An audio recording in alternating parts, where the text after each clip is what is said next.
Hello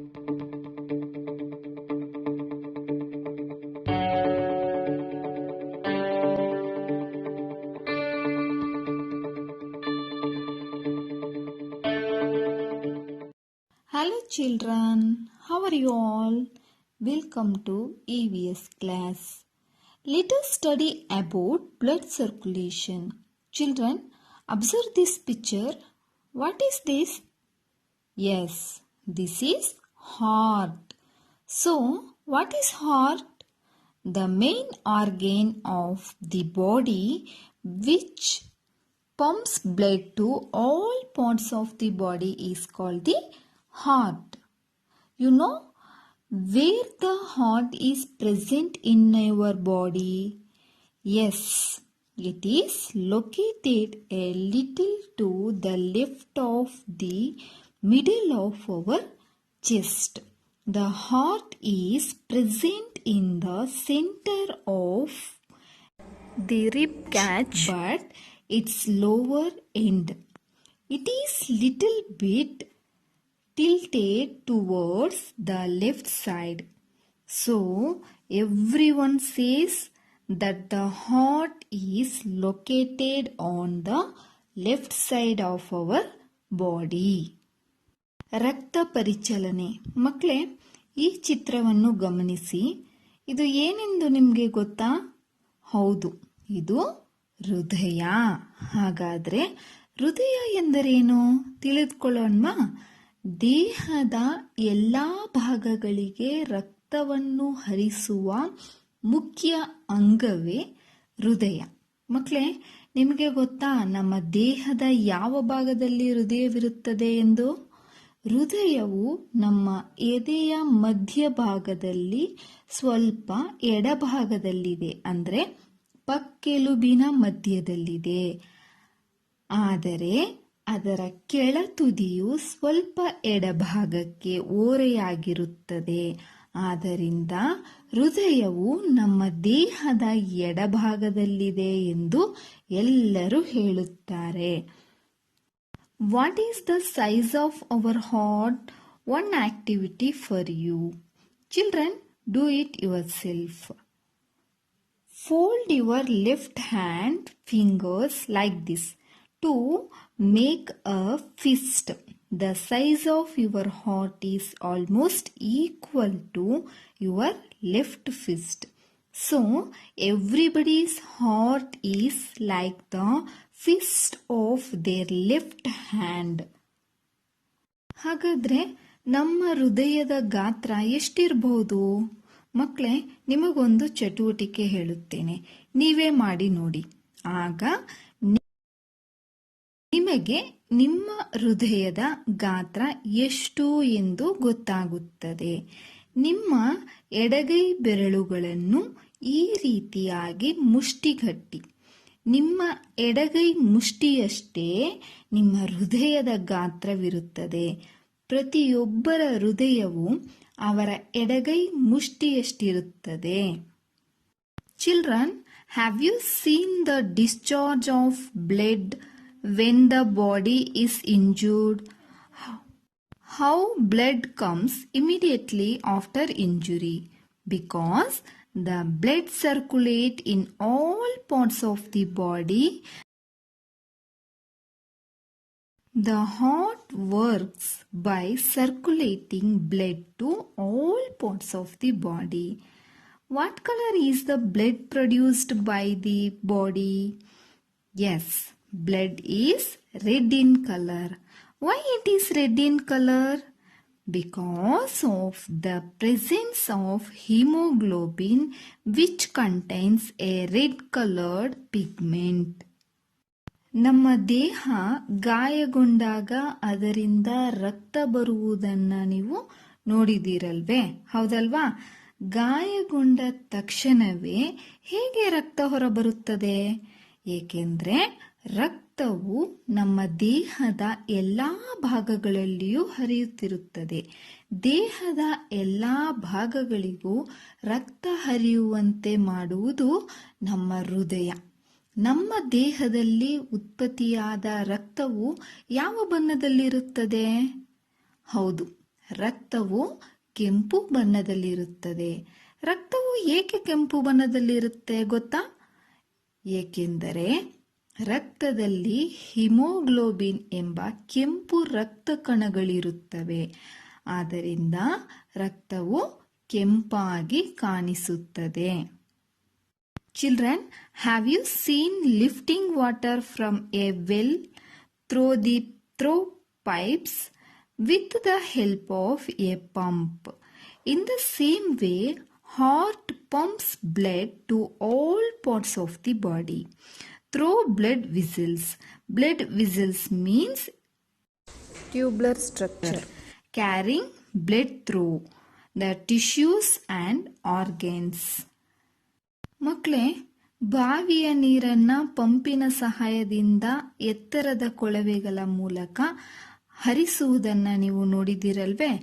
ಅದೇ ರೀತಿ ಹೃದಯವು ಕೂಡ ಪಂಪ್ನಂತೆ ಕೆಲಸ ಮಾಡಿ ರಕ್ತವನ್ನು ರಕ್ತನಾಳಗಳ ಮೂಲಕ ದೇಹದ ಎಲ್ಲ ಭಾಗಗಳಿಗೂ ತಲುಪಿಸುತ್ತದೆ. ರಕ್ತನಾಳಗಳು ಬ್ಲಡ್ ವಿಸಲ್ಸ್ ಎಂದರೆ ಅಂಗಾಂಶಗಳು ಮತ್ತು ಅಂಗಗಳ ಮೂಲಕ ರಕ್ತವನ್ನು ಸಾಗಿಸುವ ಕೊಳವೆಯಾಕಾರದ ರಚನೆ. Children, one activity for you. Do it yourself. Put your hand on your chest. Feel the lub-dub sound of heart. The sound is produced when the heart pumps blood. The heart is like a pump.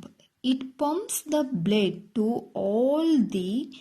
all parts of our body. It works 24 hours of the day. ನಿಮಗೊಂದು ಚಟುವಟಿಕೆ ಹೇಳುತ್ತೇನೆ, ನೀವೇ ಮಾಡಿ ನೋಡಿ. ನಿಮ್ಮ ಕೈಯನ್ನು ನಿಮ್ಮ ಎದೆಯ ಮೇಲೆ ಇಡಿ. ಆಗ ಹೃದಯದಿಂದ ನಿಮಗೆ ಲಬ್ ಡಬ್ ಎನ್ನುವ ಶಬ್ದ ಅನುಭವಕ್ಕೆ ಬರುತ್ತದೆ.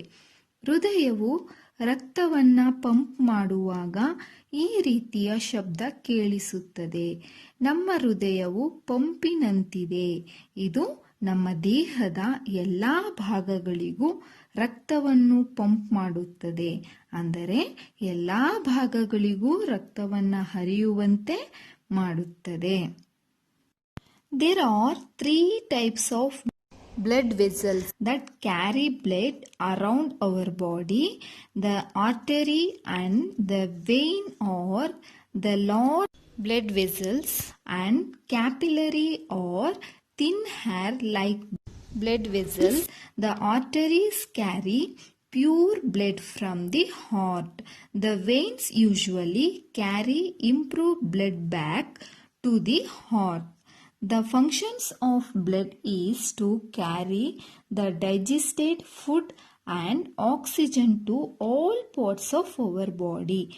It brings back the waste, that is impurity produced in the cells, back to the heart. The heart sends the impure blood to the lungs to purified. The pure blood reaches the heart once again through the blood vessels. The pure blood which has oxygen reaches all parts of the body through blood vessels. This is called blood circulation. ಹೃದಯವು ದಿನದ 24 ಗಂಟೆಯೂ ಕೆಲಸ ಮಾಡುತ್ತದೆ. ನಮ್ಮ ದೇಹದಲ್ಲಿ 3 ರೀತಿಯ ರಕ್ತನಾಳಗಳಿವೆ. ಇವು ರಕ್ತವನ್ನು ನಮ್ಮ ದೇಹದ ಎಲ್ಲ ಭಾಗಗಳಿಗೂ ಕೊಂಡೊಯ್ಯುತ್ತದೆ. ಅಪಧಮನಿ ಆರ್ಟರಿ ಮತ್ತು ಅಭಿಧಮನಿ ವೇನ್ಗಳು ದೊಡ್ಡದಾದ ರಕ್ತನಾಳಗಳಾಗಿವೆ ಮತ್ತು ಕಿರುಕೊಳವೆ ಕ್ಯಾಪಿಲರಿ ಎಂಬ ರಕ್ತನಾಳವು ಕೂದಲಿನಷ್ಟು ತೆಳ್ಳಗಿರುತ್ತದೆ. ಅಪಧಮನಿಗಳು ಹೃದಯದಿಂದ ಶುದ್ಧ ರಕ್ತವನ್ನು ಕೊಂಡೊಯ್ಯುತ್ತದೆ. ಅಭಿಧಮನಿಗಳು ಸಾಮಾನ್ಯವಾಗಿ ಅಶುದ್ಧ ರಕ್ತವನ್ನು ಹೃದಯಕ್ಕೆ ಕೊಂಡೊಯ್ಯುತ್ತದೆ. ಜೀರ್ಣವಾದ ಆಹಾರ ಮತ್ತು ಆಮ್ಲಜನಕವನ್ನು ನಮ್ಮ ದೇಹದ ಎಲ್ಲ ಭಾಗಗಳಿಗೂ ಕೊಂಡೊಯ್ಯುವುದೇ ರಕ್ತದ ಪ್ರಮುಖ ಕೆಲಸವಾಗಿದೆ. ಇದು ಜೀವಕೋಶಗಳಲ್ಲಿ ಉತ್ಪತ್ತಿಯಾಗುವ ಅಶುದ್ಧತೆಯ ತ್ಯಾಜ್ಯವನ್ನು ಮತ್ತೆ ಹೃದಯಕ್ಕೆ ಕೊಂಡೊಯ್ಯುತ್ತದೆ. ಹೃದಯವು ಈ ಅಶುದ್ಧ ರಕ್ತವನ್ನು ತ್ಯಾಜ್ಯವನ್ನು ಶ್ವಾಸಕೋಶಕ್ಕೆ ಶುದ್ಧೀಕರಿಸಲು ಕಳುಹಿಸುತ್ತದೆ. ಈ ರೀತಿ ಶುದ್ಧವಾದ ರಕ್ತವನ್ನು ರಕ್ತನಾಳಗಳು ಪುನಃ ಹೃದಯಕ್ಕೆ ಕಳುಹಿಸುತ್ತದೆ. ಈ ಹೃದಯವು ರಕ್ತನಾಳಗಳ ಮೂಲಕ ಈ ಶುದ್ಧವಾದ ರಕ್ತವನ್ನು ನಮ್ಮ ದೇಹದ ಎಲ್ಲ ಭಾಗಗಳಿಗೂ ಕಳುಹಿಸುತ್ತದೆ. ಇದನ್ನೇ ರಕ್ತ ಪರಿಚಲನೆ ಎಂದು ಕರೆಯುತ್ತೇವೆ. ಅರ್ಥ ಆಯ್ತಾ ಮಕ್ಕಳೇ? Okay, next let us learn about the heartbeat. Children, have you seen stethoscope?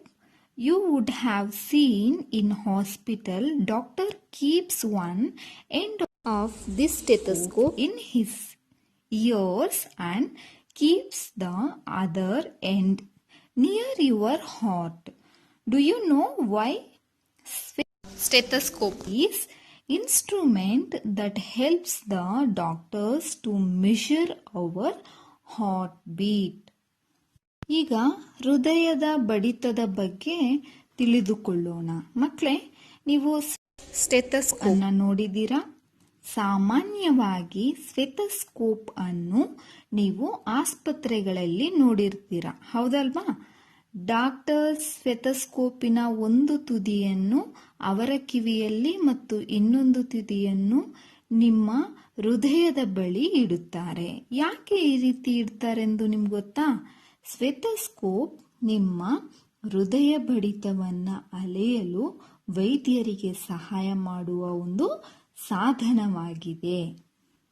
Children, how many times does a heart beat in a minute? Do you know? Keep your palm on the chest and count the heartbeat. Okay? You can make your own stethoscope by using the guidance given in the textbook for proper blood circulation in your body.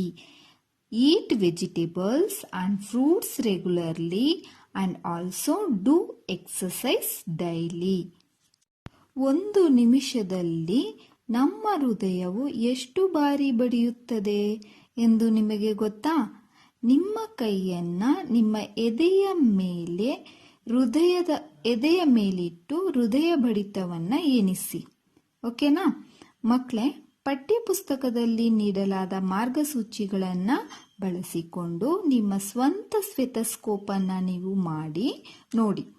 ನಮ್ಮ ದೇಹದಲ್ಲಿ ಸರಿಯಾದ ರೀತಿಯಲ್ಲಿ ರಕ್ತ ಪರಿಚಲನೆಯಾಗಬೇಕಾದರೆ ತರಕಾರಿ ಮತ್ತು ಹಣ್ಣುಗಳನ್ನು ನಿಯಮಿತವಾಗಿ, ಅಂದರೆ ಪ್ರತಿನಿತ್ಯ ಸೇವಿಸಬೇಕು ಮತ್ತು ಅದರ ಜೊತೆಗೆ ನಿತ್ಯ ವ್ಯಾಯಾಮವನ್ನು ಮಾಡಬೇಕು.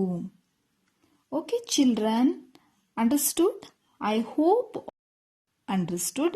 Till then, stay safe. Thank you.